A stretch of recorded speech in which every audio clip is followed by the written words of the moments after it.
Namaskaram all of you. So my name is Praveen Kumar and I'm a trained and certified Isha Hatha yoga teacher, trained basically from Isha Foundation.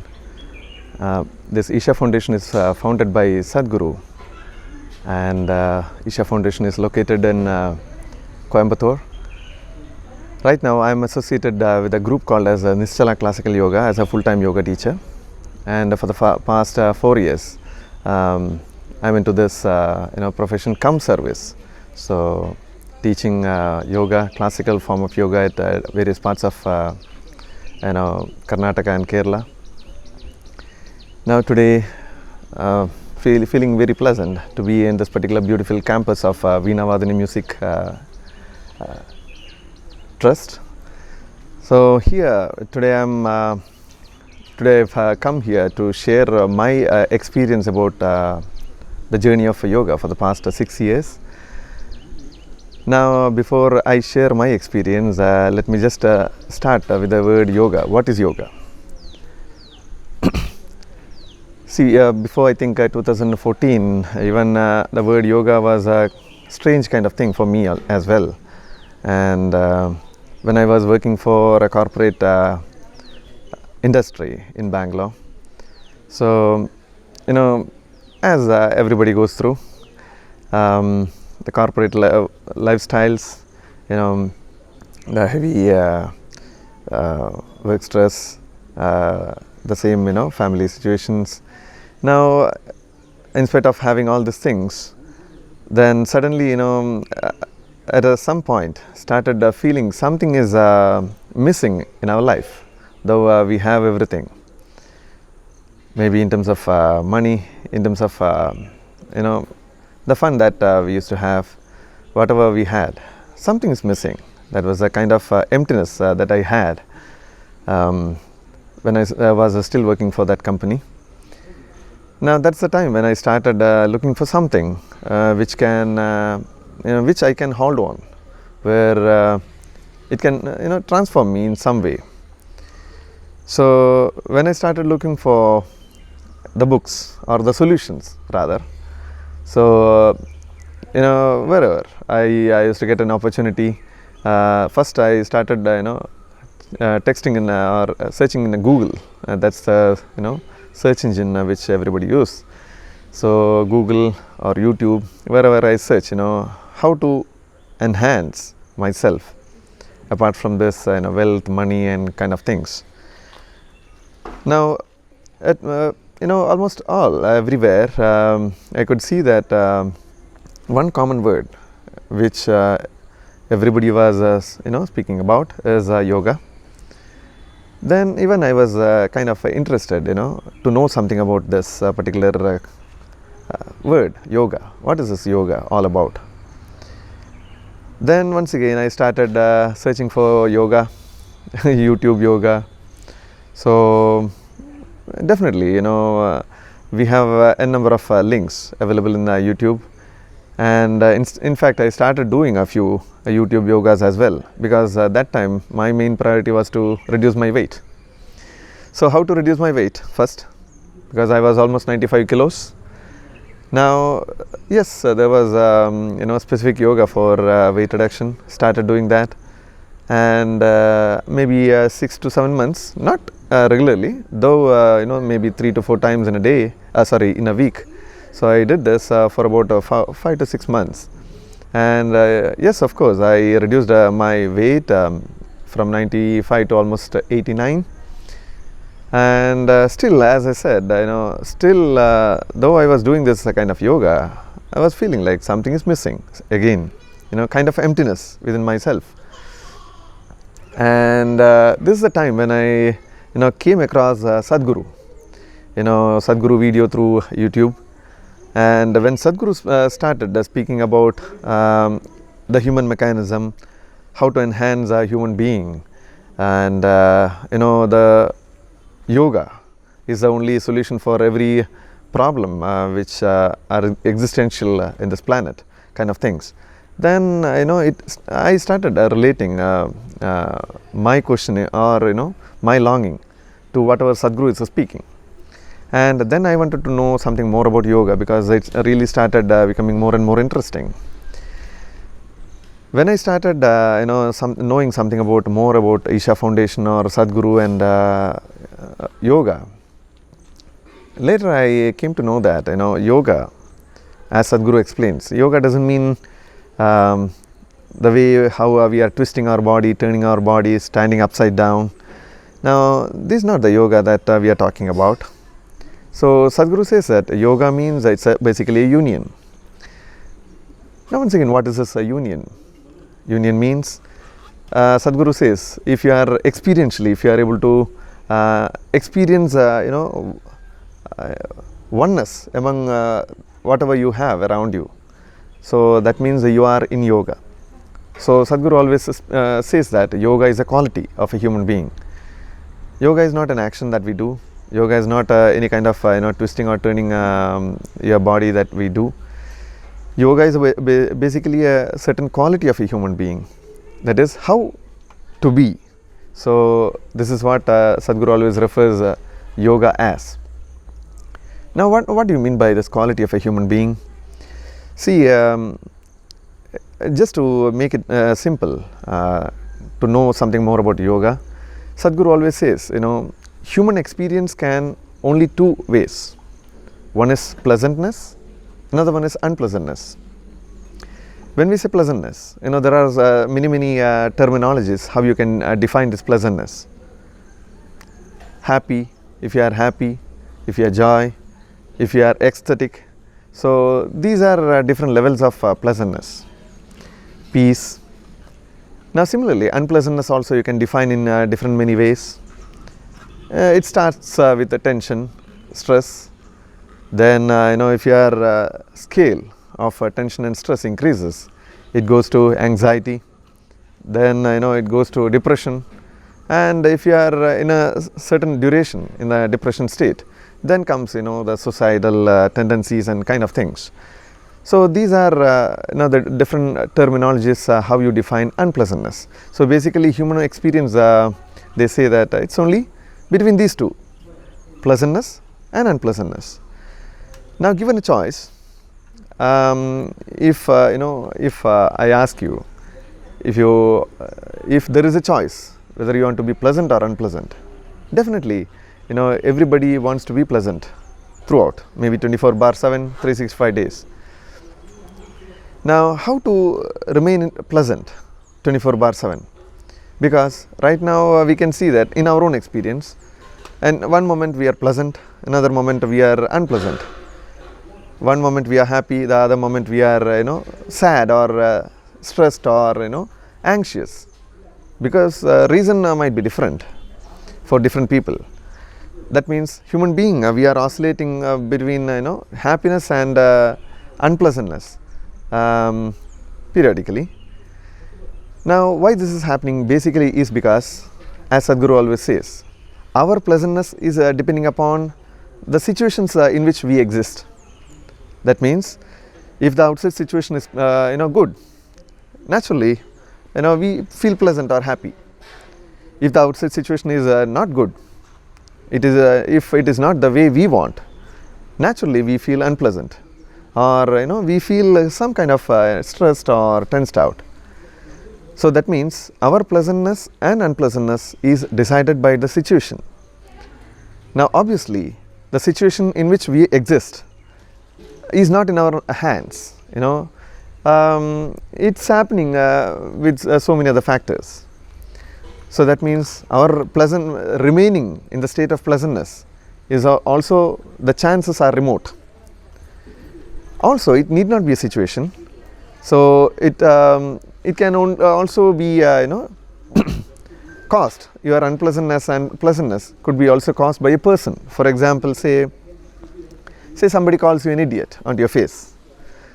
Naturally, if you are an egoistic person, naturally becoming anxious and becoming ferocious, or just like getting anger is a natural tendency. If somebody simply says as simple as an idiot onto your face, that means even a person can cause unpleasantness within yourself. So, basically what we are talking about here is, remaining pleasant 24/7 is not possible right now, because we are structured in ourselves in such a way that our pleasantness is dependent upon the outside situation or the outside people. Now, what we are calling as yoga is a state where you are no more dependent upon the outside situation. You are pleasant by your own nature 24/7.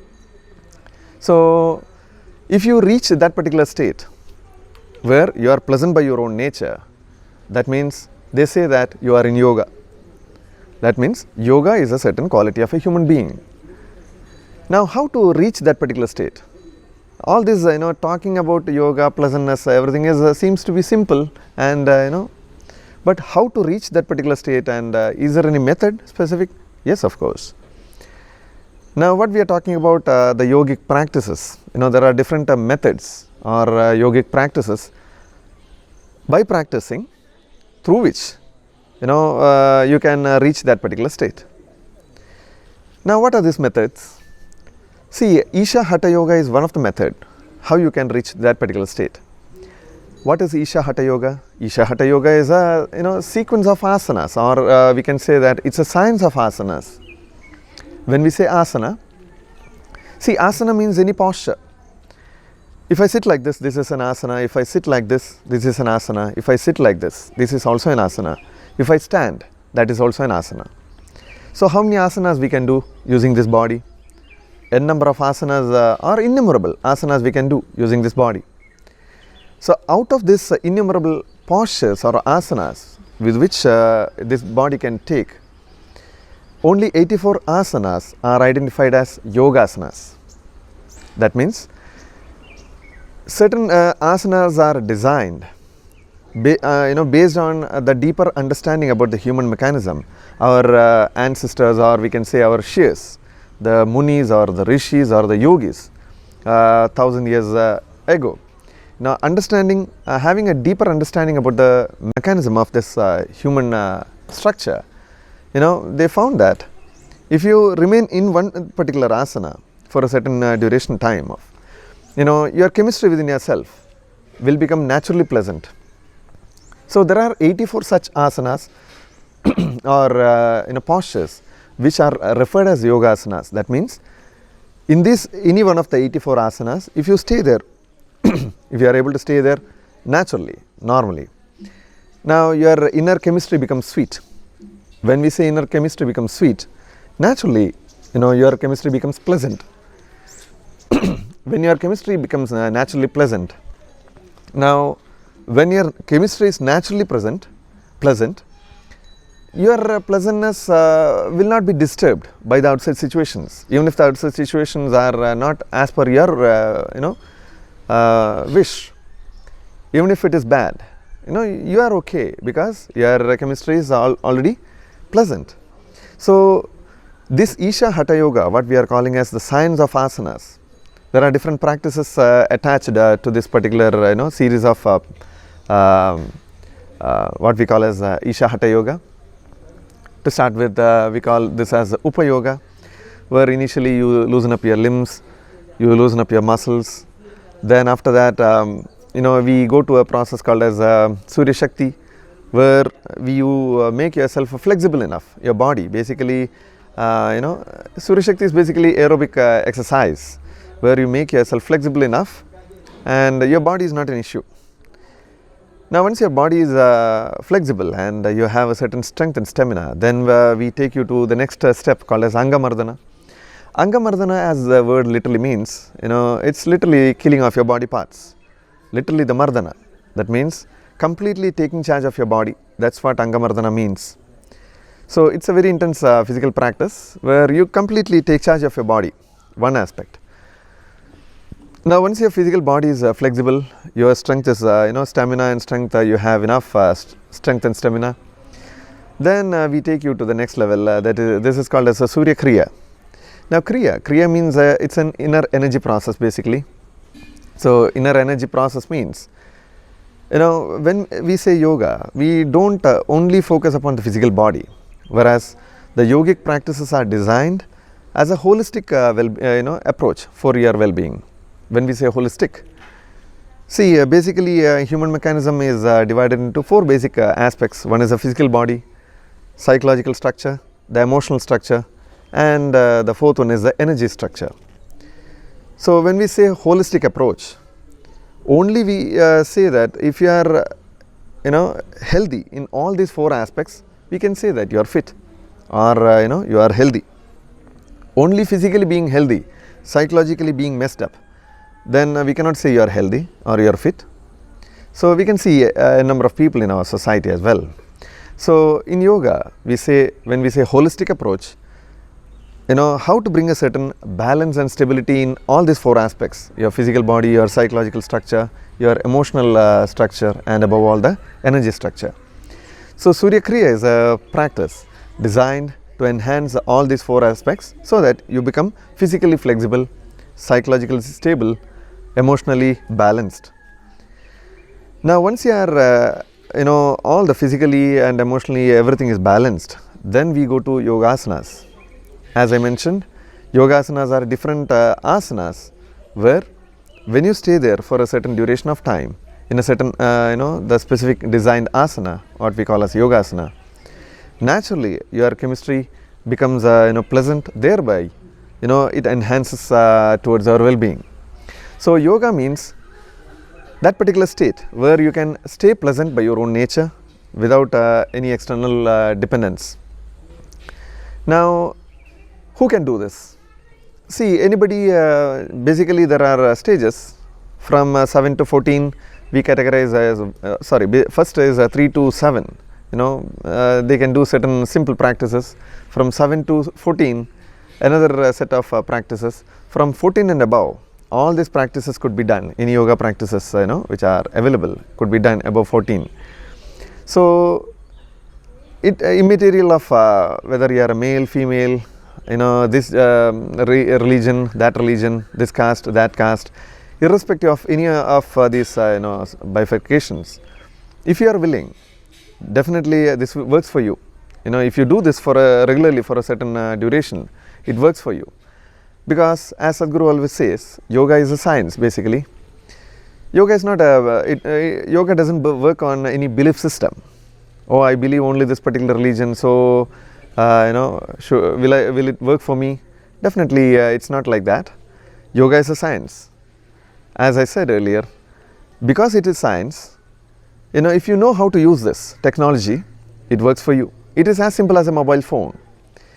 We don't, though we look for the made in Japan, made in China, made in Korea, or the science or technology, the design. For example, if you take a iPhone, maybe the design aspects it's been done in US. So it doesn't mean that only if you are a US citizen, iPhone works for you. No, it is not. If you know how to use an iPhone, it works for you. Simply because you have learned the art of that particular science. Similarly, yoga, irrespective of any geographical locations, irrespective of any other categorization or classifications, if you know how to use this tools of well-being, it works for you. So when should I start doing yoga? See, Sadhguru explains this in a very beautiful way. Now when we say when to start doing yoga, once again Sadhguru says that yogic tools are just like the user manual of any gadget. So for example, if you don't know how to use an iPhone, the first thing that we do is we refer a user manual, just to know something more about the iPhone. So the more you know about iPhone, the better you can operate that particular gadget. Now when we say iPhone or any other computer or any other spacecraft, how much of the complicated gadget it is, basically it has come from human being. Maybe you or me would not have invented or discovered these things, but basically it has come from a human mind. Now if that is so, we can refer this as the ultimate gadget. That's what Sadhguru always says. Human being or human mechanism is the ultimate gadget, because every other gadgets are coming out of this. So when it is so, when this is the ultimate gadget, Sadhguru asks this particular basic question, that have you ever tried to understand or go through the user manual of this particular gadget. See, a simple iPhone, a gadget like iPhone, we refer user manual. A complicated gadget like a human mechanism, have you ever made an attempt to know the user manual or read the user manual of this particular gadget? No, the answer is simple, no. Right from our childhood, we try to imitate, maybe first our parents, then later our teachers or our neighbors. So these are the imitations that we do as we grow up. So yoga is this user manual. The more you start doing about these yogic practices, the better you understand about your system, how the body functions, how psychologically it happens or functions. So the more you know about this particular gadget, the better you can handle this. So that's what basically why they refer yoga as a user manual. So as I said, when we should start practicing yoga, is it towards the deathbed, as we reach our age towards our deathbed? Definitely not. The earlier you know something about this, the better you can handle this, right? So that means right from your childhood, if you start practicing yoga, the better you will understand and the better you can sail through the process of life. So when to start yoga? As early as possible in your life. So that's what we generally say.